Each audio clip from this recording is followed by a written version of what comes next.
Ay, 3 araw na wala pa rin ako natatanggap na report galing sa mga informant natin. Di po ba sibilyan lang ang mga yun, Tenyente? Kaya nga nag-aalala ako Pumunta sila roon bilang mga pangkaraniwang mountaineers lang. Nagkataon lang na may kahina-hinalang mga bagay silang narinig at nalaman doon. Pagkatapos ibinalita nila kay Sargento Santos. Kahina-hinalang bagay? Gaya po ng ano? May 2 mga babala kasi sa kanilang kapitana ng barangay. Sa may panan ng bundok. Una, mas mabuti raw na umalis na lang sila. Lumipat na lang daw ng ibang bundok na aakyatin. May baryo raw kasi sa may bandang taas ng bundok Ayaw raw ng mga taga roon na malistorbo. Bakit naman daw po? Hindi piniliwanag ng kapitana kung bakit. Pero sinabi nito na nagiging marahas daw ang mga taga-baryo kapag nagambala. Nananakit ng mga dayo. Ano naman po yung ikalawang babala? Bawal daw ang anumang ilaw sa baryong yon. Kaya na lang ng mga flashlight. Nagagambala raw ang mga taga roon sa anumang klase ng ilaw. Ba't naman ho ganun yung mga taga roon? Ayaw sa ilaw at may banta ng pananakit. Parang kahina-hinala nga talaga yan, Tenyente. Baka may tinatago yung mga taga roon. Pwedeng kaugnayan sa mga rebelde o kriminal. Pwede rin mga kontrabandong produkto. Yun nga din ang iniisip ko mismo kaya nga, hindi ko may isasantabi tong kaso na to mabuti sanang siguraduhin muna natin kung anong meron sa baryong yon. Kung walang iligal na nangyayari doon, mas mabuti. Pero kung meron, kailangan kumilos agad tayo. Teka po, ano na pong nangyari sa mga informant? Sabi niyo, hindi na nag-report ulit. Huling text nila. Paakyat na sila sa bundok. Medyo nababahala ako kasi wala sa kanila ang may sapat na kakayahan para lumaban. Oo, malalakas ang pangangatawan ng mga yon. Mahilig mamundok pero 4 lang sila. Ibang usapan na kung rebelde o kaya kriminal ang makaharap nila. Ano na pong plano ninyo, Teniente Rivera? Doon na tayo papasok na 2. Po? Pupunta kami doon? Oo, magkukunwari kayong magpinsang mga mountaineers. Pupunta kayo roon bilang mga turista. Kakayanin po kaya namin yun? Kailangan ninyong kayanin. May wala pa tayong nakukumpirma kung ano talagang meron doon Di ba ako pwedeng magpadala ng mas malaking puwersa? Kailangan muna nating mag-imbestiga. Matapos nga sa nangyari sa mga informant ayaw ko na magpadala ng sibilyan. May mas mabuti ng mga sundalo mismo. Mas mataas ang tsansa na makapalag kayo. O makatakas kung kailangan. Lulusob tayo roon kapag nakumpirma ninyo na may kaugnayan nga ang lugar na yon sa mga rebelde o mga kriminal. Kailan nyo kami aalis? Bukas, kagad. Kung may nangyari nga kasi sa mga informant mabuti nang masaklolohan natin sila kagad. Madaling araw kami pupunta ron? Hindi. Mga bandang 3:00 ng hapon kayo magsisimulang umakyat. Palalabasin ninyong mag-o-overnight camping kayo roon. Makakarating kayo sa taas habang may araw pa. Sakto na yon. Para makapagmasid kayo habang may araw pa. Makakapagmasid din kayo sa gabi. Areglado ho, Teniente. Hoy basta, mag-iingat kayo Tumakas kayo kapag nalagay kayo sa alanganin. Tapos, tumawag kayo agad sa amin. Kapag hindi kayo nakabalik o nakatawag bago sumikat ang araw, iisipin ko nasa alanganin na kayo. Maliwanag ba yon?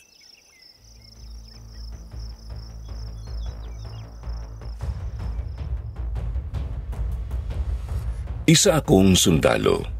Dati ay naatasan akong pumunta sa isang kakaibang baryo sa taas ng isang bundok. Kasama ko ang isang sundalo rin na itago na lang natin sa pangalang Lyra Agustin. Sa bulubunduking bahagi sa may gitna ng Mindanao po ang punta namin. May natanggap kasi kaming kakaibang mga ulat tungkol sa nasabing baryo. Marahas ang mga tao ron kapag nadistorbo. Bawal din sa kanilang baryo ang anumang ilaw o liwanag. Kahit apoy, bawal. Kahina-hinala para sa amin dahil nagpapahiwatig yun na may tinatago ang nasabing pamayanan. Pwedeng mga rebelde, mga kontrabandong produkto o iba pang iligal. Ang di namin alam, hamak na mas malala pa pala sa mga hinala namin ang malagim na lihim ng lintik na baryong yon. Tawagin niyo na lang po pala akong Doren Ibarra, hindi ko tunay na pangalan.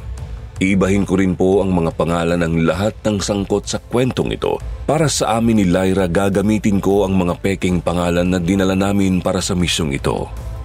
28 anyos pa lang ako nang mangyari ito taong 2004. Nakarating kami sa pamayanang nasa paanan ng bundok ng mga bandang 1:00 ng hapon.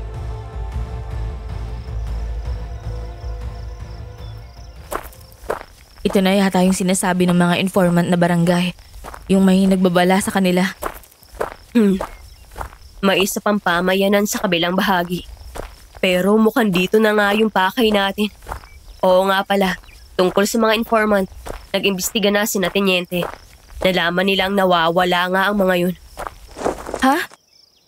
Paano nawawala? Hindi talaga nakauwi sa kanilang mga bahay. Maski mga kamag-anak nila, hindi rin alam kung saan na sila napunta.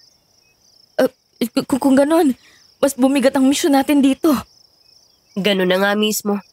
Ngayon, kailangan muna natin magtanong-tanong dito sa barangay na to. Itatanong din natin ang tungkol sa mga informant. Magtanong tayo kung may alam ba silang nawawalang mga mountaineers. Sina Teniente na raw ang bahala dun. Susunod sila dito sa barangay na to maya-maya lang. Baka kasi masira ang cover natin kapag tayo ang gumawa. Kung sa bagay. Pero sa totoo lang, kinakabahan talaga ako dito sa misyon na to eh. Magpapalipas ba naman kasi tayo ng gabi sa alanganing lugar? Lyra, kasama sa trabaho natin to. Mula nang maging sundalo tayo, nasa hukay ng isa nating paa. Alam ko naman yun, Sarge. Hindi ko lang talaga maiwasang kabahan. Yun, may kainan doon. Pwede tayong magkunwaring mga customer. Tapos pasimpleng mangalip na impormasyon. Saktong lugar yan para magtanong-tanong.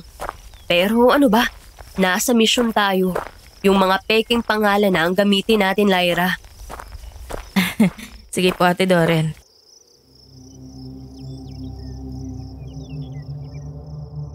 Lumapit kami sa nakitang kainan. Iilang mga mesa lang po iyon na nakalatag sa bakuran tapos may trapal bilang bubong. Bumili kami ng pastil. Kumain kami roon tapos nagtira rin ng pambaon.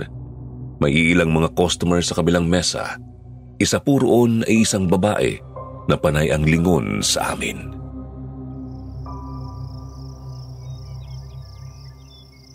Ano kayang problema ng babaeng yan? Kanina pa tumitingin sa atin eh. Huwag mo nalang pansinin. Pero manatili kang alerto. Mamaya may kinalaman pala yan sa pakay natin. Uy, tumayo. Papunta rito. Ano kaya kailangan yan? Magandang hapon sa inyo, mga ineng. Magandang hapon din ho. Ako si Marisa. Ako ang kapitana ng barangay na to rito. Pwede ba akong magtanong sa inyo? Sige lang po, kapitana. Ano po ba yon? Kayo ba ay aakyat sa bundok? Opo, kami ho nitong pinsan ko. Kayong dalawa lang? Wala kayong ibang mga kasama? Opo, kami lang po. Bigla ang lakad po kasi to, kapitana. Hapon kayo dumating dito. Ibig sabihin, magpapalipas kayo ng gabi roon sa taas? Ganun na nga po.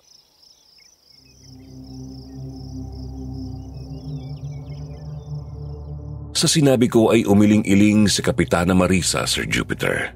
Halatang halata ang matinding pangamba sa kanyang mukha. Hindi ba pwedeng lumipat na lang kayo ng ibang bundok na aakyatin? O kung di naman kaya ay bukas ng umaga na lang kayo umakyat. Medyo delikado kasing bundok na to eh. Baka mapano pa kayo. Delikado? Bakit naman po? May kakaibang baryo kasi sa bandang taas nito. Ayaw ng mga taga roon na nagagambala sila. Pasensya na po, kapitana. Pero sayang na kasi sa oras at gastos kung lilipat pa kami eh. Kailangan na rin po naming umuwi bukas. Pero pwede niyo po ba kaming kwentuhan kung anong meron sa baryo na sinasabi ninyo? Para naman maging handa kami kahit paano. Kakaiba kasi ang takbo ng isip ng mga tao roon. Kapag nagulo mo sila, mataas ang posibilidad na saktan o patayin nila kayo. Sandali akong natigilan sa sinabi ng kapitana. Kumpirmado, tama ang report na nakuha namin. Siguro mag-iingat na lang ho kami, Kapitana. Iiwas na lang kami kung may matanaman kaming baryo. Hindi sapat yun, Ining. Kailangan wag rin kayong gagamit ng kahit na anong ilaw, lalo kapag gabi na. Halimbawa, yung mga flashlight, kahit cellphone, bawal. Bakit naman po? Ayaw po ba nila sa liwanag? Gusto nila ng liwanag. Lalapit sila sa liwanag. At hindi ninyo gugustuhin lumapit sila sa inyo. Ganun po ba talaga kadelikado ang mga tao ron, Kapitana? Hindi pa sapat ang delikado para ilarawan sila, Ining. Kaya mas mabuti talaga sana kung hindi na kayo tumuloy ngayon. Pero nandito na po kami. Sayang naman ang binahe namin kung di kami tutuloy. Kayo ang bahala. Desisyon ninyo naman yan. Hindi ko kayo pipigilan. Basta, binalaan ko na kayo. Tatandaan po namin ang mga sinabi niyo, Kapitana. O siya, mauna na ako. May mga gagawin pa ako eh. Salamat po, Kapitana. Mag-iingat kayo. Makabalik sana kayo ng ligtas. Sa totoo lang ay kinakabahan na ako nung mga sandaling yon. Pero ganun pa rin eh. Wala pa rin kaming napapatunayang kahit ano tungkol sa misteryosong baryo. Kailangan pa rin naming puntahan yun para makakuha ng solidong impormasyon. Kaya naman pagkatapos kumain ay lumakad na kami ni Lyra. Sa nalaman namin ay nasa 2 oras kung aakyatin ang bundok na yon. Mag-aalas 2 pa lang ng hapon noon kaya baka makarating kami sa tuktok ng mga pasado 4:00.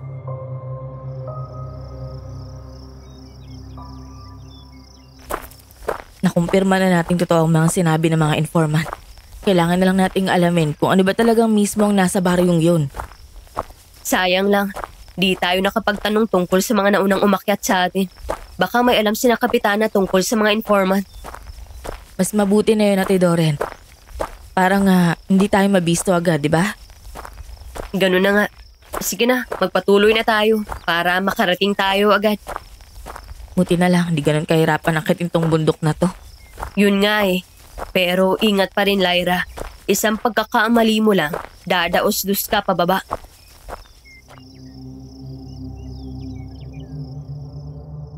Nagpatuloy kami sa pag-akyat. Hindi naman yun problema sa amin dahil sanay naman kami sa mga masusukal na lugar. Bit-bit namin ang mga bag namin. Maliban sa mga pagkain at gamit na pang-hiking, naroroon din ang kani-kanya naming mga baril at patalim. Habang gumaakyat ay maya't maya rin ang kuha namin ng mga litrato. Gamit namin noon ang dala kong kamera. Hindi pa po uso ang mga digital camera noon. Ito pa po yung camera na nilalagyan ng film. Ang akto namin ay mga turista lang kami na nagpipicture-picture sa bundok. Pero ang totoo, kinukuhanan talaga namin ng mga mahalagang bahagi na makakapagbigay impormasyon. Halimbawa na lang ang mga palatandaan sa mga trail na sinusundan namin. Gagamitin din namin ang kamera para manguha ng larawan ng mga ebidensya. Lumipas ang mga 1 oras, hindi pa po kami nangangalahati noon. Huminto muna kami sa paanan ng isang puno. Katabi po iyon ng isang napakatarik na bahagi ng lupa.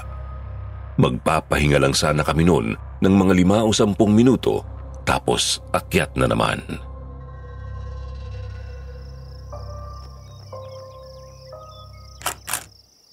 Ayun, ayos na to. Nginingiti-ngiti mo dyan. Ganda mo kasi, ate. Konting bihis mo lang, siguradong lulutang yang alindog mo. Ako, wag mong pinagloloko ha, Lyra. Hindi naman Totoo naman ang sinasabi ko eh. Ito talaga masyadong seryoso. Nasa trabaho tayo eh. Wala akong oras sa mga ganyan. Nasa trabaho man tayo o wala, ganyan ka naman palagi. Ewan ko sa'yo. O siya, tandaan natin tong matarik na bahaging to, Lyra. Medyo alanganin babain to ng biglaan. Pero magagamit natin to kapag kinailangan natin ng mabilisang matatakasan. Oo nga. Posibleng mabugbog o mapilayan tayo padaos-dos pero makapal na damuhan ang nasa baba. Kailangan lang tama ang pagdausdos natin para iwas malalang pinsala. Teka, sandali. May tao. Tao? Saan? Dun, sa bandang mas mataas na bahagi. O nga no, sino kaya yan? Galing kaya siya sa baryo sa taas ng bundok? Maghanda ka. Lapitan natin.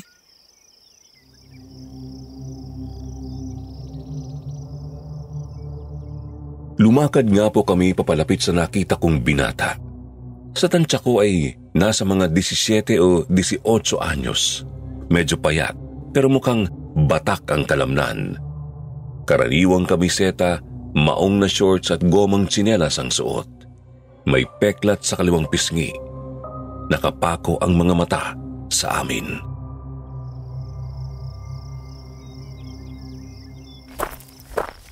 Magandang araw, Dong. Taga rito ka ba sa bukid na to? Opo. Dun sa barangay sa baba? Hindi po ate. Doon po sa isang baryo sa taas. May baryo pala talaga dun? Opo. Kung gusto niyo po, pwede kayong dumaan doon sa amin. Nagkatinginan kami ni Lyra. Hindi kasi namin inaasahang may mag-iimbita sa amin papunta sa baryong pakay namin. Lihis yun sa inaasahan. Talaga? Ayos lang sa inyo? Sa narinig kasi namin, ayaw ng mga taga-baryo nyo na may disturbo eh. Gusto sana naming irespeto yun. Narinig ninyo? Sino nagsabi? Yung mga nasa barangay sa baba. Hulaan ko. May sinabi rin sila tungkol sa ilaw ano? Oo, meron nga. Totoo din ba yun? Walang katotohanan lahat ng yun. Hindi ko alam kung bakit pero sinisiraan lang nila kami sa mga dayang turista. Tulad ninyo. Sigurado ka ba dyan? Oo, sigurado ako. Nagsasabi ako ng totoo. Kung gusto nyo nga, pumunta na lang kayo sa amin at nang makita ninyo mismo ang baryo. Pero kung ayaw nyo naman, hindi ko rin kayo masisisi. Yun na ang unang narinig nyo eh. Siyempre, matatakot talaga kayo. Teka, sandali usap muna kami ni ate. Hinila ako ni Lyra. Lumayo kami sa binata. Yung siguradong hindi na niya kami maririnig. Parang may mali yata dito. Kung talagang may illegal silang itinatago doon, ba't naman sila mag-iimbita ng dayo? Naguguluhan na nga rin ako eh. Pero isipin na lang nating pagkakataon na to na mapasok ang baryong yun. Kung sa bagay. Basta, manatili kang alerto. May posibilidad pa rin kasi na nililin lang tayo. Baka pain lang to.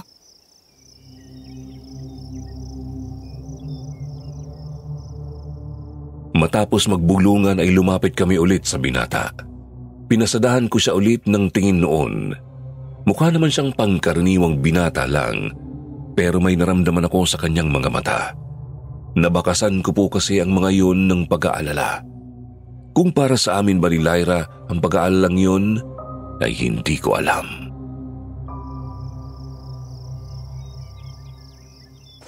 Ayun, ayos na. Sasama na kami sa'yo. Mauna ka na sa daan, tapos bubuntot na lang kami. Ano nga pangalan mo? Peter. Ako po si Peter ate. Ayun, kinagagala ka na yung makilala, Peter. Tawagin mo na lang akong ate Lyra. Ito naman, pinsan ko si ate Doren. Malayo pa bang inyo mula rito? Opo, mga 1 oras pa. Malapit na kasi yun sa bandang tuktok. Kung ganun lumakad na tayo para di tayo matagalan.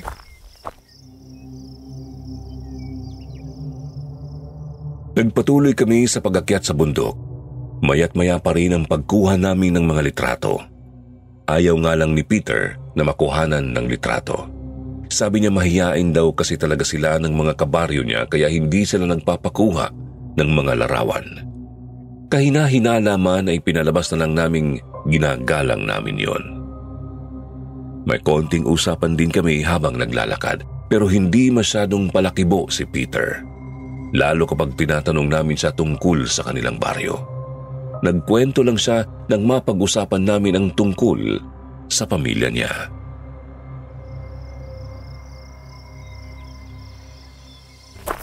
Ganon? Wala nang mga magulang mo? Wala ka rin kapatid? May isa po ate Lyra. Nasa baryo, Serena. 3 anyos. Ba't di mo siya kasama ngayon? May kapansanan po kasi siya ate. Hindi siya nakakapagsalita at di rin nakakagalaw na maayos. Naku, pasensya na kung nakapagtanong kami tungkol sa kanya. Ayos lang po. Pero baka may magawa kami para tulungan ng kapatid mo. Baka makahanap kami ng paraan para mapatingnan siya sa mga doktor. Ibang tulong po ang kailangan niya ate. Ha? Anong tulong? Basta po. Peter, Sige, ganito na lang. Pagkarating namin doon, kung pwede, titingnan namin siya. Ayos ba yun sa'yo?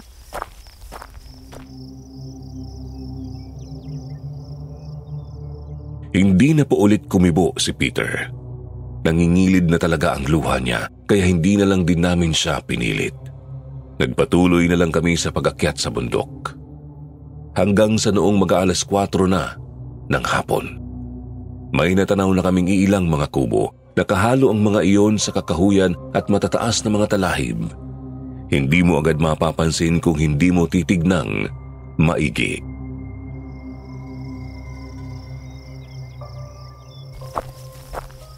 Yan na bang inyo, Peter? Ako po.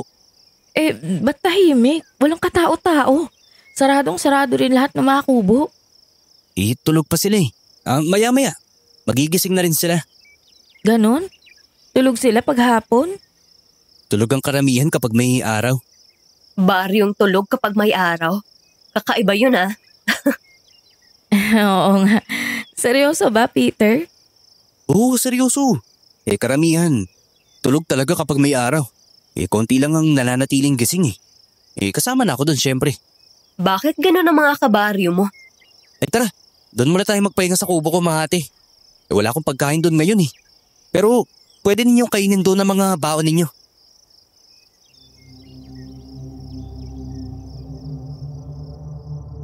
Hindi nakalagpas sa akin na hindi sinasagot ni Peter ang tanong namin. Ayaw niyang sabihin kung bakit tulog ang mga tao ron kapag may araw pa. Naku, huwag mo na kaming alalahanin. Kaya namin ang sarili namin, di ba ate? Oo nga. Isip nga naming mag-camping sa tuktok mamaya eh.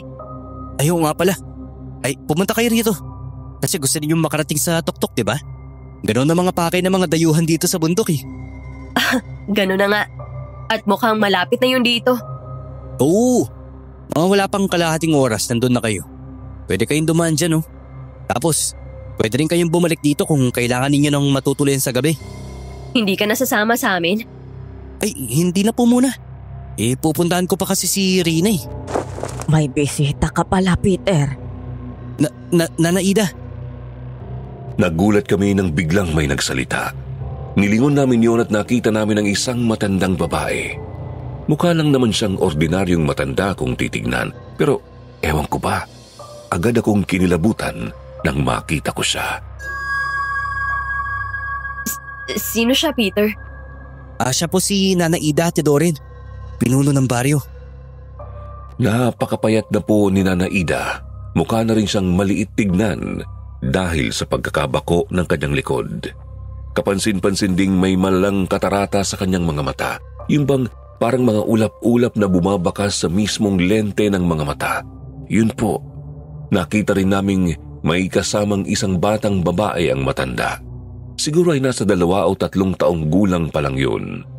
Nakahawak ang matanda sa braso ng bata. Tulala lang din ng batang yun at hindi kumikibo.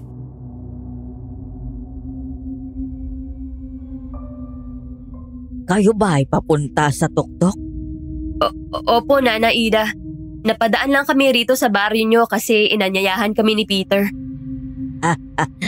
Siguradong pagod kayo. Ba't naman hindi muna kayo magpahinga sandali? Doon tayo sa tahanan ko. Sige po, Nana Ida. Sumunod kami sa matanda. Mabagal itong naglakad pasuot sa maliit na baryo. Naglalakad lang din kasabay niya ang batang babae. Tulala pa rin talaga ito at hindi nagsasalita, ni hindi man lang makatingin ng tuwid sa amin. Peter, pasensya na sa itatanong ko ha. Pero yung bata ba, si Rina? Siya nga po. Ano ba kasing karamdaman niya? Hindi ko po alam, Ate Doreen eh.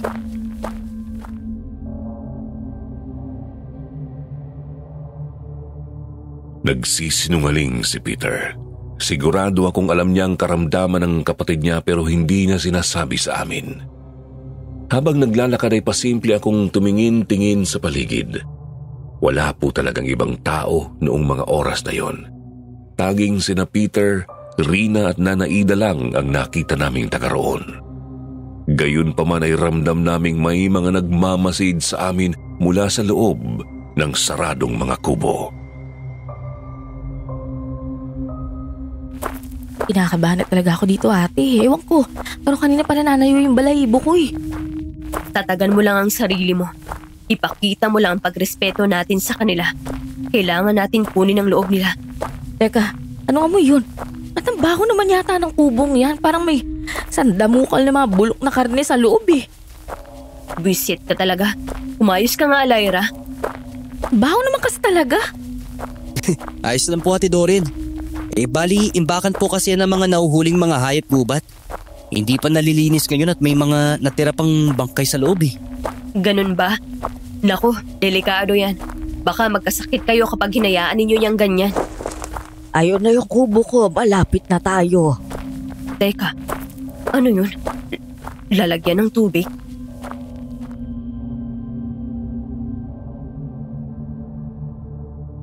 Bago pa man kami tinawag ni Nana Ida, ay nakapako ang tingin ko sa mabahong kubo. Saradong-sarado po ang kubong yun. Gawa sa kahoy ang buong katawan at nipa ang bubong. May pinto pero nakakandado gamit ang makapal na abakang lubid. At hindi lang ang amoy ng kubo at ang nakakandado nitong pinto ang kumuha ng pansin ko. Sa gilid po kasi noon, may nakita akong isang lalagyan ng tubig. Lalagyan ng tubig ng isang hiker. Nakalapag lang sa lupa at halos nakabaon na. Hindi ko muna yun nilapitan para kunin. Umakto lang akong hindi ko iyon nakita. Tapos tumuloy na sa kubo ni Nana Ida.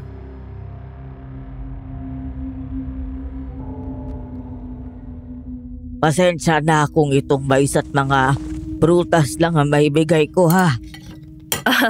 Ayos lang po, Nana Ida. Sarap naman po ng mga to eh. Sariwang-sariwa. Mabutit na gustuhan nyo. Magpahinga kayo lalo na mamayang gabi.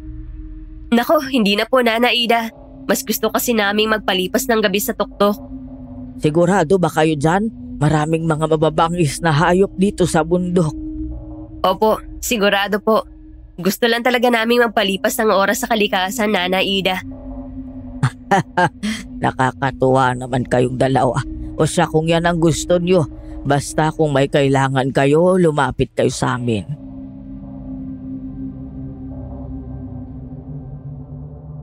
Nagpahinga nga po kami at kumain sa kubo ni Nana Ida. Nagkaroon din kami ng konting usapan hanggang sa mapadapo ang paksa kay Rina. Pinasadahan ko ng tingin ang bata. Nakaupo ito sa tabi ng kanyang kapatid. Nananatiling tulala at walang kibo. Pansin ko ring nangingitim ang gilid-gilid ng kanyang mga mata at napakaputla ng balat.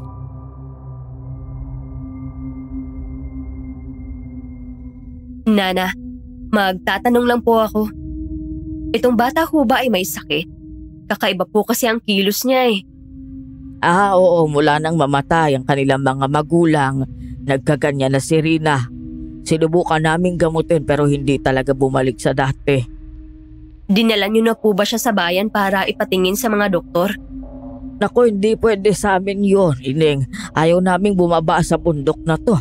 Wala rin kaming tiwala sa mga sinasabi mong doktor. Pero mukhang hindi na po kasi talaga maganda ang kalagayan ng bata eh. Nana Ida, baka po gusto niyong makipag-ugnayan kami sa mga kakilala namin ni ate para matulungan itong si Rina? Ikinatutuwa ko ang pag-aalala ninyo pero hindi na namin matatanggap. Hindi pwedeng matignan ng kahit sinong tagalabas. Ang kahit sino man sa baryong ito. Nagkakaintindihan ba tayo?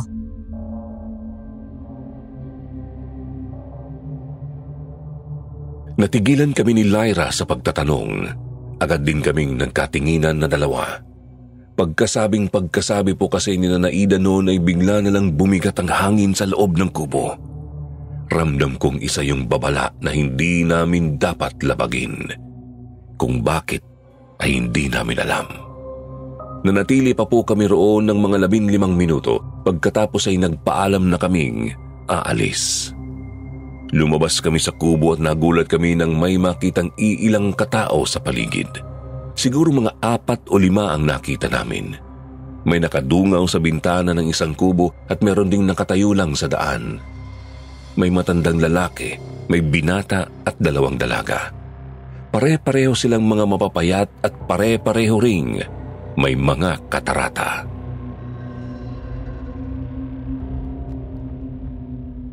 Gusto ba katarata at pagiging payat sa baryo na to? Ba't ganito mga tao dito? Pero teka, hindi ka naman kamukha nila, Peter. Napakaliyay mo talaga ha, Peter. Hindi naman po ate. Pwede pa naman tayo mag-usap ng konti. Di ba kalahating oras na lang naman ang daan papunta ron? Opo pero sa pagkakaalap ko sa mga turista, kailangan pa nilang magtayo ng kampo bago dumilim. Alam mo, tama ka eh. Salamat pinaalala mo. Oo nga pala, hindi mo ba kami sasamahan dun? Ay hindi na po ate Doreen. Asikasuin ko pa po kasi si Rina pero salamat po sa inyo ha. Salamat? Para saan? Kasi ramdam kong totoo ang malasakit ninyo sa kapatid ko. Kita kong mabubuti kayong mga tao. Nako, wala yun. Maliit na bagay. Gusto lang talaga namin makatulong dito kay Rina. Sana makababa kayo ng ligtas at buhay. Anong problema nun? Ba't bigla na lang umalis? Di ko rin alam eh. Kanina naman maayos tayong nag-uusap. Halata nga lang na may tinatago talaga siya sa atin. O siya, tara na siguro ate. Baka nga naman abutin pa tayo ng dilim.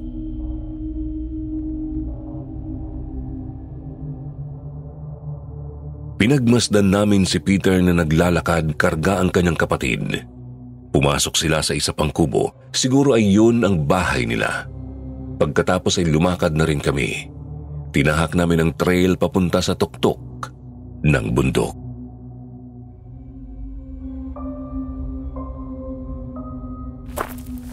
Ano nang plano mo ngayon ate? Tutuloy pa rin tayo sa tuktok. Baka may makita tayo ron. Tapos, tsaka tayo babalik sa baryo.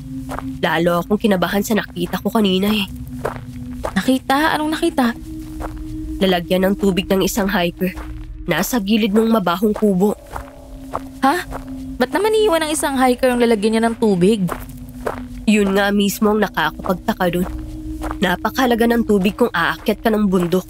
Kaya bihirang hayaan ng isang hiker na malaglag o mawala ang lalagyan niya ng tubig. Oo, negets kita ate. At nandyan pa ang posibilidad na pagmamayari yun ng isa sa mga informant.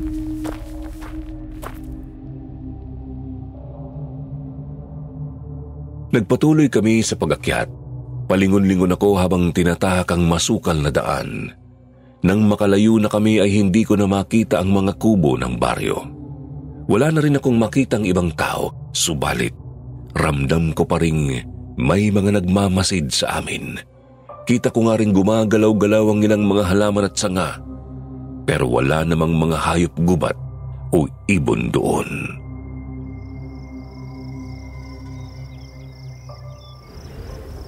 Nakaabot din. Abot kamay na natin ng tuktok. Patag na bahagi na to rito. Dito na yata nagpapahinga mga umaakyat malapit sa tuktok. Tanaw din ang kapatagan sa baba rito eh. Pahinga muna tayo. Nahubos na hininga ko rin eh.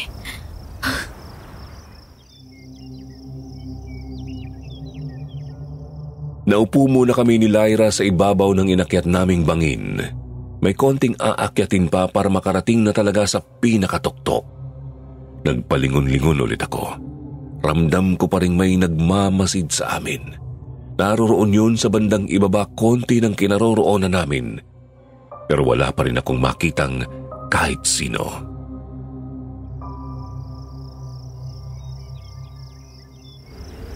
May problema ba ate? Kanina ka palingon ng lingon eh. Kanina ko pa nararamdamang may nagmamasid sa atin. Simula nung makalayo tayo kina Peter. Kung ganun, Hindi pala guni-guni yung nararamdaman ko. Alam mo, Lyra, sundalo ka. Kailangan pakinggan mo palagi ang kutob mo. Mahirap na. Baka bigla ka malapitan ng kaaway ng di mo namamalayan. Pasensya na ate, pero mas maganda siguro kung lumakad pa tayo ng konti mula sa bangin na to. Kung may nagmamansyag nga sa atin, wala siyang ibang madadaanan kundi dyan eh. May kita natin siya kung ganun. Tama ka. Sige, doon tayo. Sa may malaking bato, malapit sa paakyat papuntang tuktok.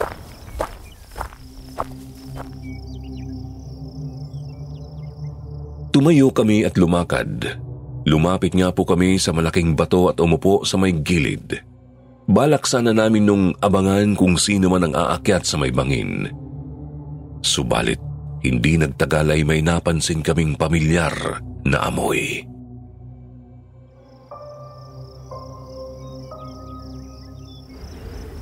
Ano yun?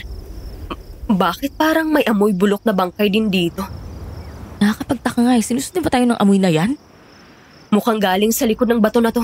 Teka, titingnan ko lang. Iyan kate, baka kung ano na yan.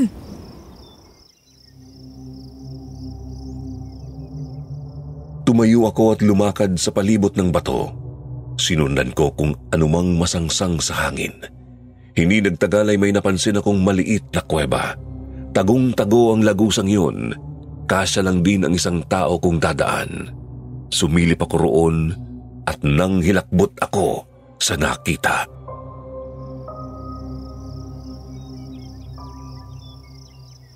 Lyra! Lyra! Halika! Bilisan mo! Dali! Anak ng putik! Bilisan mo! Punyeta talaga! Punyeta! Anong nakita mo ate? Ba't parang nakita ng multo kung makasigaw ka? Teka, kuweba ba yan? Sumilid ka sa loob! Bilisan mo! Ano bang meron? Huwag ka nang magtanong! Gawin mo na lang! Teka, ano ba kasing... Huwag kang sumigaw! Ano ba?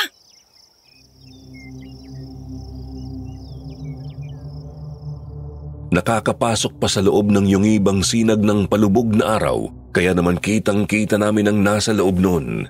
Sa loob ng kuweba ay may mababaw na hukay. Sa loob ng hukay ay may mga gamit ng mga hikers, mga bag, mga sapatos, mga pagkain at kahit mga tent. Kasama ng mga gamit na yon ay pira-pirasong mga laman loob.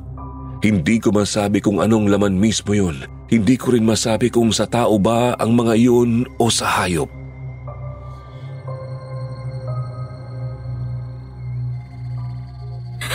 Diyos ko, bakit pa may ganyan dito? Saka baka mga gamit yan ng mga informant ah. Picturean mo. Etong camera. Tawagan ko lang si Teniente. Akin na ate. Nakakapikon. Walang signal. Hindi ko matawagan si Teniente. Tsaka na talaga tayo makakapag-report pagkababa natin. Pwede tayo magmadaling bumaba ngayon. Siguro naman makukuha natin ng 1 oras yung daan pababa. Mas mabilis na dapat yun eh. Hindi pa pwede. Tandaan mong may misyon tayo dito. Isang ebidensya na tong kuwebang to. Pero, kailangan pa rin nating alamin kung anong mga tao ba talaga mga taga-baryo. Kung ganda na ng plano natin. Mamaya, kapag malalim na ang gabi, bumaba tayo pabalik ng baryo. Magmatsyag tayo ng palihim. Yun lang ang paraan para malaman natin kung anong tinatago nila. Naintindihan ko, Sargento. Ihanda mong sarili mo. Hindi ko alam kung ano sila. Pero siguradong hindi ordinaryong mga tao nakatira sa bundok na to. Sa ngayon, magpahinga na muna tayo. Mag-ipon tayo ng lakas. Magsiga tayo ng apoy dito at mag-set up ng camp. Ha? Bakit pa? Saka bawal ang ilaw dito, di ba? Ilaw din naman ang apoy eh. Lilinlangin natin sila. Kailangan, isipin nilang ordinaryong mga hiker lang talaga tayo.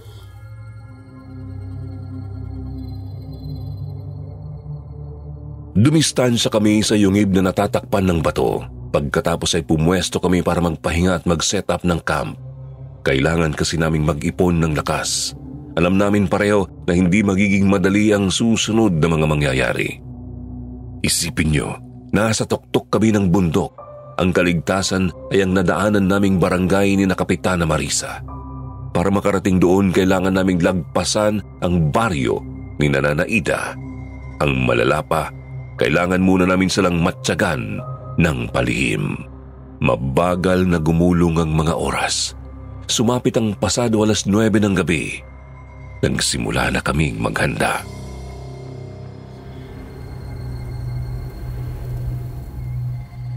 Ihanda mo ng mga baril at kutsilyo mo, Lyra. Tapos yung maliit na lalagyan ng tubig. Iwanan natin yung mga gamit na di kailangan. Makakabigat lang sa atin yan. Dadaling ko ba tong flashlight? Baka kasi mapahamak tayo kapag di natin sinunod yung babala ni Kapitana eh.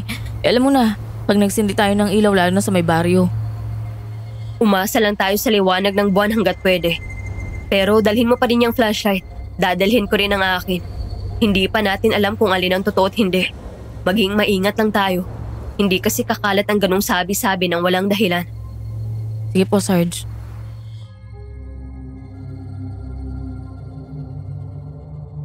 May 2 akong pistola noon. Pareho kong kinargahan ng mga bala. Nakahanda rin ang mga magazine ko. Pati ang army knife ko ay nakahanda na ring bunutin anumang oras. Nasa bulsa ko rin ang flashlight at ang camera. Matapos maghanda ay iniwan namin ang camp namin ng hindi nililigpit. Maski ang apoy namin ay nakasindi pa rin.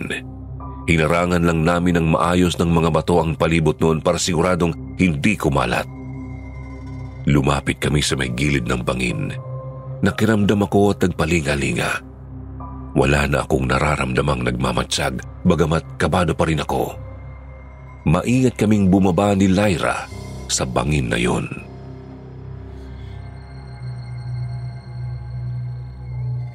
Tara na, lumakad na tayo pabalik dun sa baryo. Kailangan natin maging maingat at tahimik simula ngayon. Tumitindihan ka ba ko, Sarge? Pakiramdam ko may mangyayaring hindi maganda mamaya eh.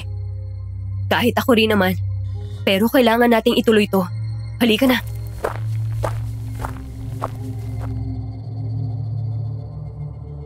Tinatahak nga namin ang trail pabalik sa baryo. Medyo mahirap kasi buwan lang ang liwanag namin. Mabuti na lang at hindi naman ganoon karami ang mga puno doon banda sa bahaging yun kaya walang humaharang sa liwanag ng buwan. Subalit, nang makalapit na kami ng bahagya sa baryo ay dumami na rin ang mga puno.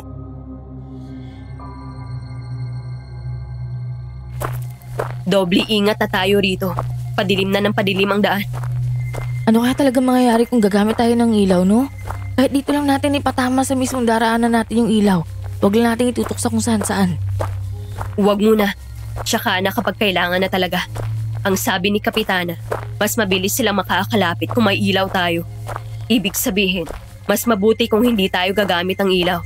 Yan ay kung gusto nating makalapit sa kanilang lugar ng palihim. Magtago ka dyan sa halamanan. Bilis, may mga parating. Mga tao ba yan?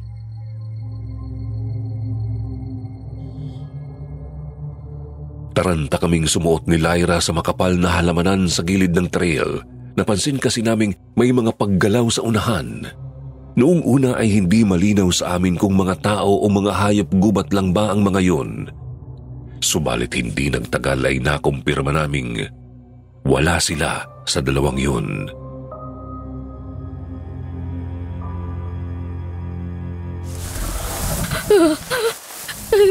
Ano yung mga yan? Mga halimaw. Huwag kang maingay. Ano ang mangyari? Huwag kang maingay. Baka makita nila tayo. Diyos ko, ilayo niyo sa amin ng mga yan. Tulungan niyo kami. Ihanda mo lang ang kutsilyo mo. Mukhang kailangan natin makipaglaban na ng mga oras. Hindi namin malaman ni Lyra kung paano pipigilin ang matinding hilakbot noong sandaling yun. Kitang-kita po kasi namin ang 6 na mga halimaw na gumagapang sa lupa. Napunta sila sa bahaging nasisinaga ng buwan kaya nakita namin ng malinaw ang kanilang itsura. Susubukan ko pong ilarawan sa abot ng makakaya ko. Una po para silang mga gumagapang na mga taong sobrang payat. Nakalapat ng maayos ang kanilang mga palad at talampakan sa lupa. Wala po silang anumang saplot. Ang kanilang balat ay kulukulubot at nangungulay berde ng bahagya. Matatalim po ang kanilang mga ngipin at mga kuko, tapos tuloy-tuloy sa pagtagas ang napakalapot nilang laway. Kapansin-pansin ding natatakpan ng kulay puting parang ulap ang kani-kanilang mga mata. Kumikislap ang mga yon kapag tinatamaan ng liwanag ng buwan. Hindi rin po ako pwedeng magkamali, Sir Jupiter. 4 sa 6 na yon ay ang mismong mga taga-baryong nakita namin. Yung 4 na naroon pagkalabas namin ng kubo ni Nana Ida. Isang matandang lalaki, isang binata, at 2 dalaga.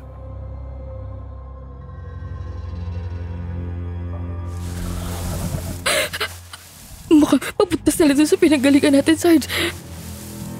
Doon nang kaya talaga sila papunta? O talagang tayo ang pakay nila?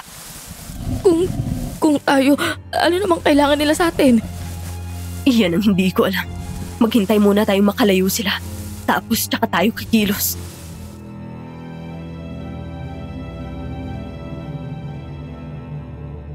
Sumuot pa po kami sa pinagtataguan naming halamanan.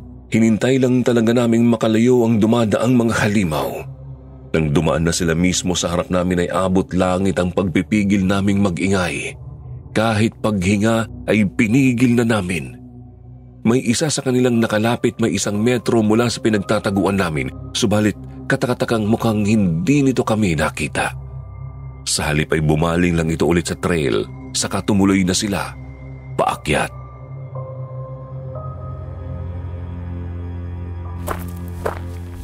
Bilisan na natin makabalik sa baryo. Napakasama na talaga ng kutob ko. Ate, paano natin makukuhanin ang litrato yung mga halimaw na yun? Baka bigla na lang nila tayong sugurin eh. Hindi natin alam ang kaya nilang gawin. Hindi ko pa sigurado. Pero unahin natin puntahan ang mabahong kubo. Siguradong may mahihita tayong mahalagang impormasyon sa isang yun. Imposibleng imbakan lang ng pagkain yun. Imbakan ng pagkain. Tapos hahayaan nilang maging ganun kabaho. Umaalingasaw ang amoy bulok na bangkay mula sa loob nun eh. Alamang naimbakan yun ang mga biktima nila. Mismo. Kaya tara na, bilisan na natin.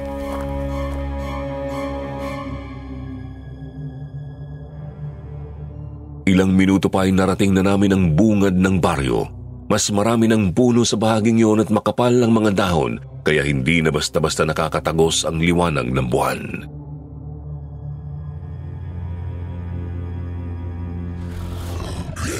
Sarge, napakaraming mga halimaw dito sa baryo. Anong gagawin natin? Doon tayo sa bandang gilid duman. Lagot tayo kapag nahuli tayo ng mga yan. Mukhang ito na yatang sinasabi ni Kapitana Marisa.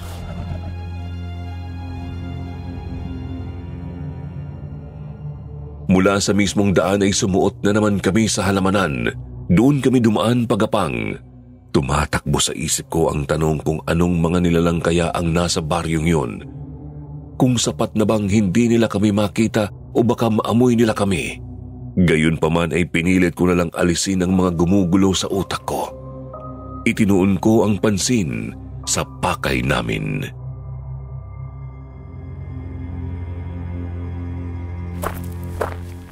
Ito na yung mabahong kubo. Teka, puputulin ko ang lubid sa pinto. Bilisan mo, Sarge! Baka may makakita sa atin dito. Alam ko, pero masyadong makapal tong lubid. Teka, sandali. Basta, ihanda mo lang yung kutsilyo mo. Mamaya may dumamba sa atin mula sa likod. O baka may biglang manakmal sa atin pagkabukas ko nitong pinto.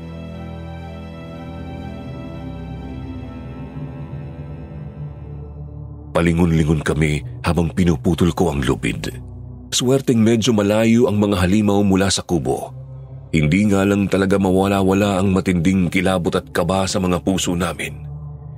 Ilang sandali pa naputol ko na rin ang makapal na lubid at nabuksan ko ang pinto. Mabaho na sa labas ng kubo, subalit nang mabuksan ko ang pinto ay lalo pang umalingasaw ang kasumpa-sumpang amoy mula sa loob. Sumilip ako.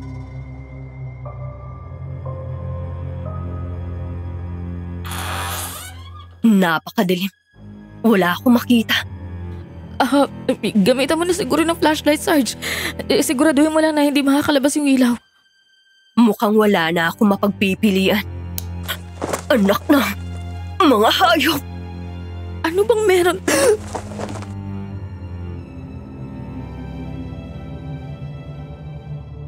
Ilang taon na po ako sa serbisyo noon. Marami na akong nakitang mga taong kalunos-lunos ang sinapit ng mga bangkay. Pero walang tatalo sa nakita ko noong sandaling yun. Sa loob ng kubong sinasabing imbakan ng pagkain, may nakatambak na napakaraming mga pira-pirasong katawan at laman loob ng tao. Kamay, binti, ulo at kung ano-ano pang hindi ko na matukoy.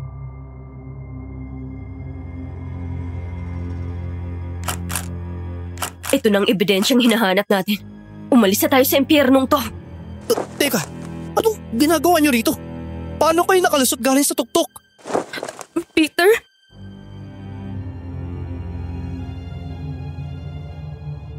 Gulat na gulat kami ni Lyra nang magsalita mula sa likod namin si Peter. Siguro ay masyadong natuon ang atensyon namin sa loob ng kubo kaya hindi na namin siya napansin agad.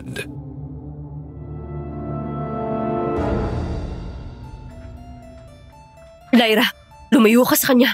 Tandaan mong taga rito pa rin yan. Umamin ka. Ano ka? Ano kayo ng mga kabaryo mo? Ate, tulong. Tulungan niyo ang kapatid ko. Hindi ako isa sa kanila. Maniwala po kayo. Hindi ako aswang tulad nila. Hindi kami aswang ni Rina. Hindi ko alam kung sino o ano kayo pero alam kong mababait kayo. Tulungan niyo po ako. Tulungan niyo ang kapatid ko. Nakikiusap ako sa inyo. Tulong? Ano ibig mo sabihin? Lyra, huwag kang lumapit sa kanya. Niloloko lang niya tayo. Nagtataka na ako noon sa kinikilos ni Peter, bagamat mas pinili kong manindigan na isa siya sa kanila. Gayunpaman ay hindi siya huminto sa pag-iyak at sa pakikiusap sa amin. Mga aswang ang mga yan. Kinakain nila ang mga dayo na napupunta rito. Kinain din nila ang mga magulang namin ni Rina. Kinain nila si nanay at tatay. Pinatay nila si nanay at tatay sa harap namin. Sarge, pakinggan natin si Peter. Pakiramdam ko, nagsasabi siya ng totoo eh. Hindi siya nagsisinungaling. Paano kung nagsisinungaling lang yan? Malalagay tayo sa matinding panganib. Sarge, ako ang mananagot. Pagalitan mo ko. Isumbong mo ko. Wala akong pakialam. Pero pakinggan natin si Peter. Tutulungan natin sila. Ikaw na rin mismo nagsabi bilang sundalo, lakasan kong kutob ko. At ito ang kutob ko. Hindi kalaban sina Peter. Sargento? Kung ganun, mga sundalo kayo? Oo, mga sundalo kami. At misyon naming imbestigahan tong baryo nyo. Doon po tayo sa kubo namin ni Rina. Doon ko sasabihin sa inyong lahat.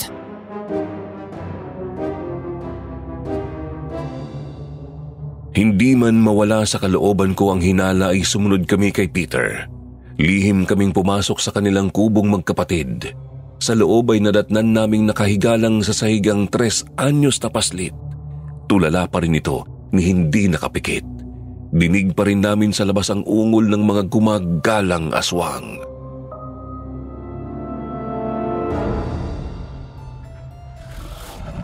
Ngayon, sabihin mo sa amin ang lahat. Pagbibigyan ka namin, makikinig kami. Mga aswang ang mga yan. Kumakain sila ng mga dayo.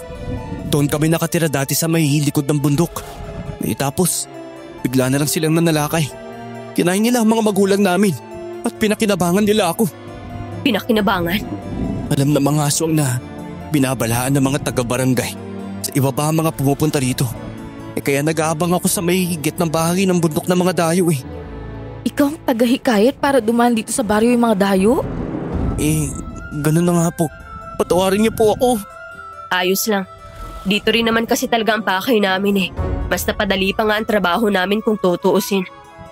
Matanong ko nga pala, anong klaseng mga aswang ba yung mga yan? Mga aswang na hindi malinaw ang mga mata sa dilim. Kaya pinagbabawalan kayo ng mga taga-barangay na magsindi ng ilaw dito sa baryo. Kapag may nakita silang ilaw, pupunteriyahin nila ang mga may hawak nun. Naku, mababangis at malalakas sila. Higit pa sa ordinaryong tao. Mabilis silang napapatay ang mga biktima nila. Paano namin sila malalagpasan o matatakasan kung ganun? Wala na akong ibang alam sa kahinaan nila ate. Ngayon lang po, hindi sila nakakakita ng maayos sa dilim. Hindi rin matalas ang pang-amoy at pangdama nila. Kumikilos sila sa pamamagitan ng pagkapasa paligid. Kung gano'n wala tayong magagawa, Sarge. Kailangan din natin kumilos sa dilim pababa ng bundok. Matanong nga pala kita, Peter. Anong ginawa nila rito kay Rina? Hindi ko po alam, ate. Basta, pagkatapos sila kaming kaladkarin dito, isang araw nagkaganyan na si Rina eh. Ginamit nila siyang panakot sa akin. Na kapag hindi daw ako susunod sa gusto nila, papatayin nila ang kapatid ko. At yun ang tulong na kailangan mo, tama? Tulong para makatakas kayo rito. Oo, tulong para makatakas si Rina. Kahit di na ako kasama, ayos lang po. Yung mahalaga, may layo rito si Rina. Dalhin ninyo siya sa ospital. Ipatingin po ninyo siya sa mga taga-roon natin. Bigyan niyo siya ng magandang buhay. Hindi naman pwede yan, Peter. Hindi pwedeng siya lang. Kailangan kasama ka. Kailangan ka ng kapatid mo. Hindi ka pwedeng sumuko na lang basta. Salamat po, Ate Lyra. Salamat po sa inyo, Ate Doreen. Tatanawin ko pong malaking utang na loob to. O siya, sige na. Gumawa na tayo ng plano. Hindi na tayo dapat magtagal dito. Ganito, Peter. Ikaw ba'y hindi kakainin ng mga aswang kapag nakasalubong mo sila? Opo, ate. Kailangan nila ako eh. Kung ganoon, ikaw lang ang makakagawa nito. Sandali lang. Ihahanda ko lang ang cellphone ko. Kinuha ko ang cellphone ko sa bulsa tapos kinalikat ko yun. Ito yung lumang unit ng mga cellphone noong 2004. Di keypad pero matigas pa sa bungo ng isang batang pasaway. Sinabi ko kay Peter ang plano ko. Pagkatapos ay lumabas siya bitbit ang cellphone ko. Pagkalipas ng 15 minuto ay bumalik na siya sa kubo. Ayos na po, ate. Nalagay ko na po sa kabilang bahagi ng baryo. Bakit sa tuktok? Doon ko ipinatong sa ibabaw ng isang mababang sanga para makita talaga nila. Ayos na yun. Ngayon, kailangan na lang nating maghintay na tumunog yung alarm. Obra ba talaga to, ate? Magdasal ka na lang, Peter. Sana magtagumpay tayo. Sige na, maghandaan na kayo. Malapit ang tumunog ang alarm. Ako nang kakarga kay Rina. Peter, ayos ka na ba dyan sa itak mo? Opo. Masanay akong gamitin to, ate. Ilang sandali pa ng paghihintay ay sumapit na ang tamang oras.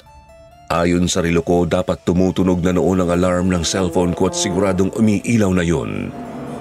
Hindi nga po nagtagal ay narinig naming nagkakagulo na ang mga aswang sa labas, papunta doon sa kabilang bahagi ng baryo, paakyat sa tuktok.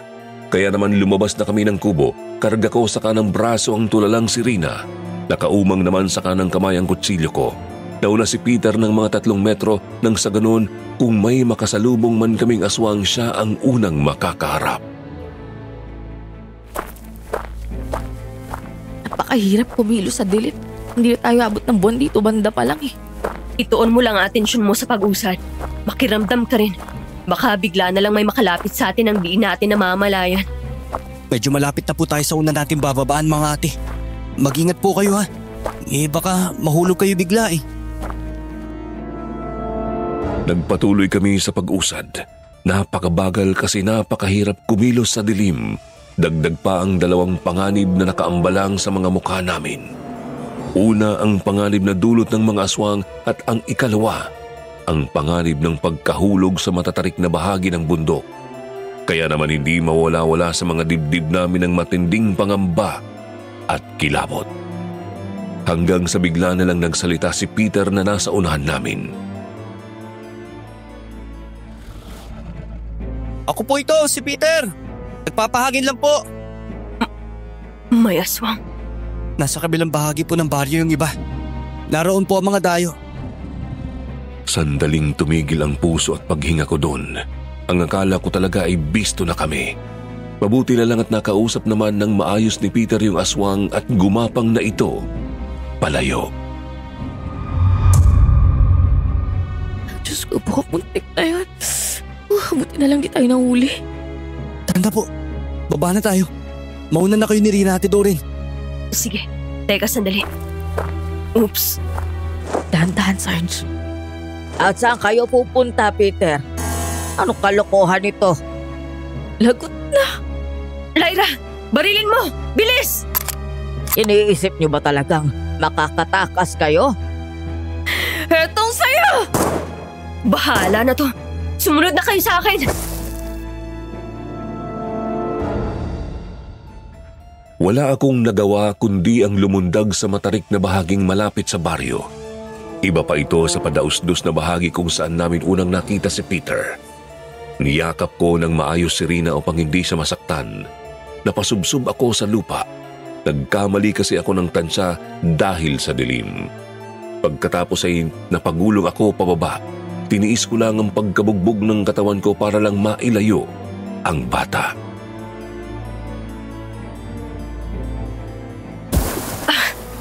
Nakakainis. Napakasakit.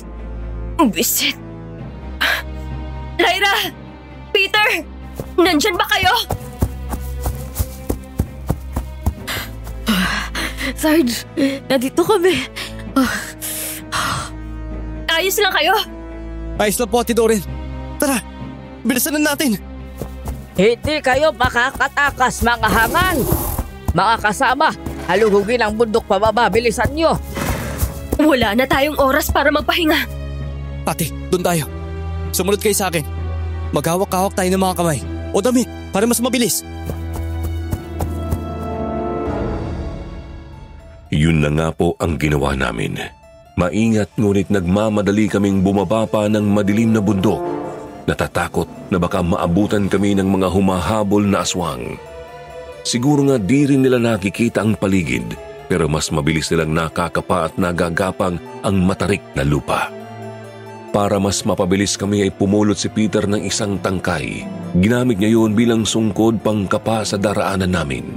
Nakakapit sa isa niyang braso ang kaliwang kamay ni Lyra. Karga ko pa rin si Rina sa isa kong braso habang nakakapit naman kay Lyra ang isa kong kamay.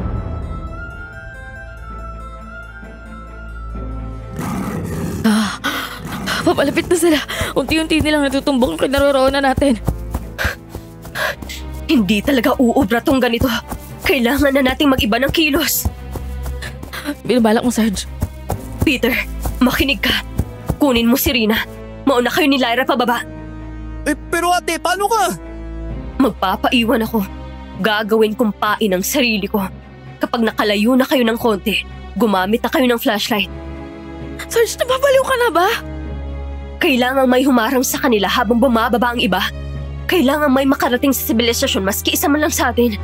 Kung pare-pareho tayong mamamatay dito, walang magbabalita kina Teniente kung ano talaga meron sa bundok na to. Pero kailangan ba talaga yun? Wala na akong maisip na paraan. Kailangan na nating magmadali. Pero Sargento. Lyra Agustin, inuutusan kita. Samahan mo tong dalawa pababa. Ngayon na. Masusunod po, Sargento. Ate Doreen, mag-iingat ka po. Sumunod ka sa amin. Susunod ako, Peter. Susunod ako. Sige na, bilisan nyo na. Sinunod nila Lyra at Peter ang sinabi ko. Dala nila noon si Rina. Bumaba nga sila ng bundok. Ako naman ay tinahak ang bahaging yon pakaliwa. Gumapang ako upang mas madali kong makapa ang lupa. Ilang sandali pa may narating akong isa pang padausdos na bahagi. Iba yun sa daraanan ni Lyra.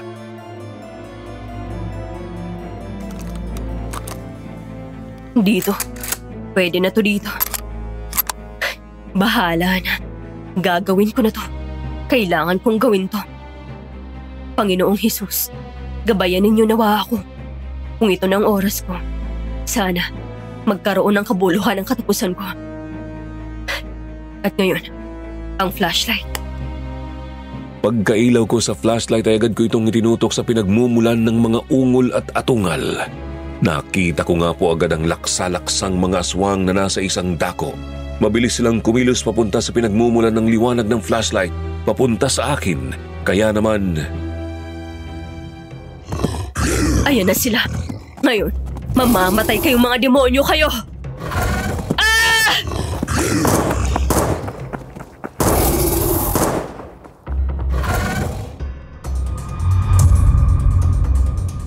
Sa dami ng mga halimaw ay magkakasunod na may tinatamaan ng baril ko. Ganun pa man ay nasa alanganin pa rin ako. Mga aswang pa rin ang mga yon at isang baryo ang dami nila. Itinuon ko na lang ang atensyon sa misyon ko, ang ilayo ang pansin ng mga halimaw kina Lyra.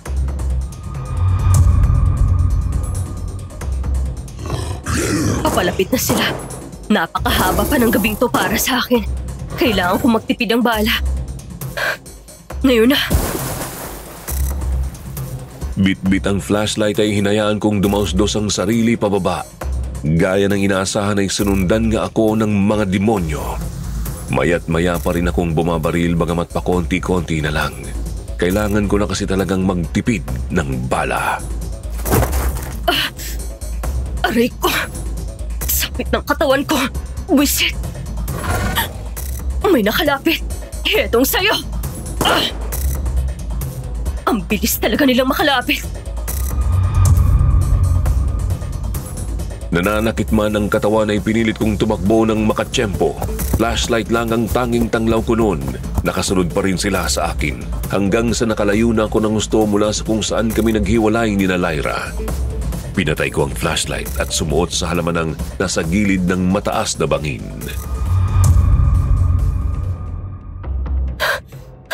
Sana nakababa na ng ligtas si na Lyra. Kailan ba ako lulubayan ng mga yan? Kailan ba kasi sila titigil? Nakakainis na. Pagod na ako. Katapusan ko na yata ito. Sa wakas na tagpuan din kita. Nalintikan na. Halos kumalas at malaglag ang puso ko nang biglang magsalita si Nana Ida sa likod ko. Hindi ko alam kung paano niya ako nahanap. Hindi ko alam kung paano siya nakalapit sa akin nang di ko napapansin. Bakit ninyo ginagawa to? Bakit kayo pumapatay ng mga tao? Anong klaseng tanong ba naman yan? Siyempre dahil kailangan namin kumain. Kailangan naming lamnan ng mga tiyan namin. Mga demonyo kayo! Kumakain lang kami, demonyo agad. Kayo ba kumakain din naman kayo ng mga baboy, manok, ibang hayop? Demonyo na ba kayo nun? Walang masama rito, Ineng. Kumikilos lang kami ayon sa aming kalikasan. Ah, kalikasan pala. Kung ganun, huwag mo rin kaming sisisihin kung kumilos kami ayon sa kalikasan namin. Kung pumalag kami sa harap ng panganib. Isa kang malaki dangal! Hetong sayo! Nagawa niyang iwasan ang bala ng baril ko. Mabilis siyang kumilos pasugod sa akin. Inundayan ko siya ng taga subalit nagawa rin niya yung iwasan. Nakakapikon talaga ang bilis ng hayop. Sunod naman ay namalayan ko na lang na nakalmot na niya ang binti ko kaya ako napasalampak sa lupa malapit sa mismong gilid ng mataas na bangin. Agad-agad ay pumalibot sa akin ang mga kasama ni Nana Ida. Ano na? Ngayon nakikita mo na? Nakikita mo na wala kang magagawa laban sa amin dahil tao ka lang. Mas mataas na antas ng mga nilalang kami. Kaya huwag kang pumalag. Hayaan mo na lang na maging hapunan ka namin ngayong gabi. Hindi! Hindi ako papayag na makain ninyong mga demonyo kayo! Wala ka nang magagawa, Ining. Hindi ka na makakatakas. Kung ako sa'yo, sumuko ka na lang. Pinamaliit mo talaga kami mga tao, ano? May magagawa pa ako. Makakatakas pa ako. Anong binabalak mo? Ito! Sugal pero ginawa ko pa rin. Lumundag ako sa bangin. Napakataas na bangin nun. Gahibla lamang talaga ang pagitan ng buhay at kamatayan para sa akin nun. Unang tumama ang katawan ko sa malambot na lupa, subalit agad din akong nagpagulong-gulong pababa. Tumama ako sa mga bato at ugat ng puno. Paikot-ikot ang mundo para sa akin at pakiramdam ko ay wala na yung katapusan. Paikot-ikot, paikot-ikot, paikot-ikot hanggang sa dumilim na ang paningin ko.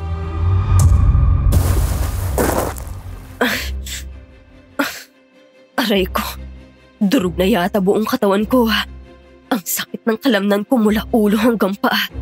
Bali rin yata itong braso ko. Aray! Diyos ko.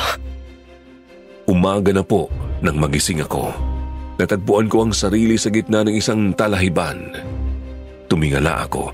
Kita ko ang mataas na banging nilundagan ko. Mabuti na lang pala at talahiban ang ibabalon. Kung hindi, siguradong natsugi na ako kaagad. Ngayon, kailangan ko makabalik sa barangay. Halos kaladkarin ko na ang sarili sa kasukalang yun. Hindi ko sigurado kung saan ako pupunta. Sinubukan ko na lang tansyahin ang direksyon sa pamamagitan ng araw. Lumakad ako. Una ay mga kalahating oras tapos nagpahinga ng 1 oras. Hindi kasi talaga kaya ng katawan ko. Sunod ay nagawa kong maka 1 oras. Ganun lang, lakad at pahinga. Hanggang sa makarating na nga ako sa pamayanan pagsapit ng dapit hapon.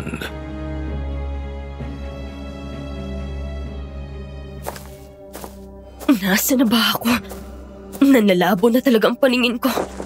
Diyos ko, ikaw nga! Anong nangyari sa'yo?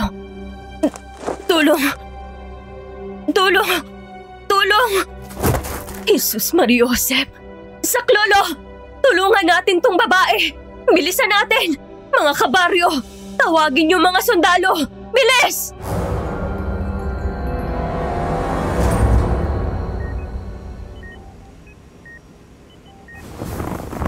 Nasaan na ba ako? Anong lugar na ba to? Teniente? Teniente Rivera? Mabutit nagising ka na, Sargento Ibarra. Nandito ka ngayon sa ospital. 4 na araw ka rin nawalan ng malay. Teniente, napakarami kong dapat sabihin. Magpahinga ka na muna dyan. Huwag mo munang pilitin ang sarili mo dyan. Alam na rin namin ang mga nangyari. Bati sa salaysay ni na Agustin. At isa pa, nakuha na rin namin at naipadevelop pa mga nakuhanan mo mga larawan. Agustin? Sina Lyra at Peter po. Kumusta na? Ayos na sila ngayon. Huwag kang mag-alala. Si Agustin, bali ang 1 binti. Pero gagaling naman daw sabi ng doktor. Si Peter naman, ayos lang ang pisikal na katawan. Pero lugmok siya ngayon . Bakit naman po? Nakatakas naman sila. Hindi ko sigurado kung paano pero matagal nang patay si Rina. Ano? Nakita ko pa yung bata pagkababa nila . Nakita rin mismo ng 2 mata ko kung paano bigla na lang nawala siya ng malay. Tapos, agad-agad na nabulok. Hinala ni Peter siguro matagal na talagang patay si Rina. Pinapagalaw na lang ng mga aswang ang katawan ng bata para gamiting hostage. Ang baryo? Bumalik na rin kami roon. Pero wala na kaming nakitang halimaw . Ang nadatnan na lang namin ay ang abandonadong baryo. Kasama lang yung imbaka ng mga bangkay. Kumpirmado nga. Kasama roon na bangkay ng mga informant.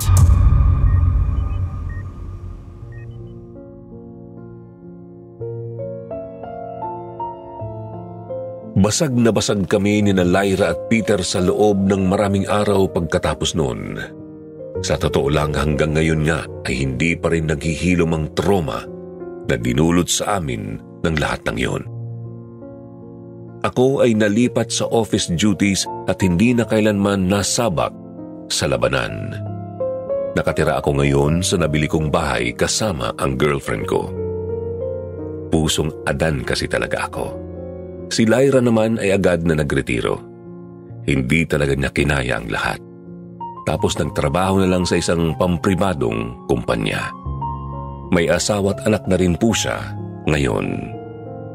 Si Peter naman po kahit paano naging maayos naman ang buhay. Oo, traumatized pa rin pero nabigyan siya ng konting tulong para makapagsimula. Sa ngayon ay nagbebenta siya ng mga street foods tapos may sarili ng pamilya. Bale, ninang kami ni Lyra ng kanyang anak. Alam ko napakapait ng wakas ng kwento na to. Pero ganun talaga . Hindi palaging masaya ang buhay para sa lahat. Lalo pa at mga aswang ang yumanig sa buhay namin. Ang magagawa na lang namin ay magpatuloy. Salamat po sa pagbabasa ng aking kwento.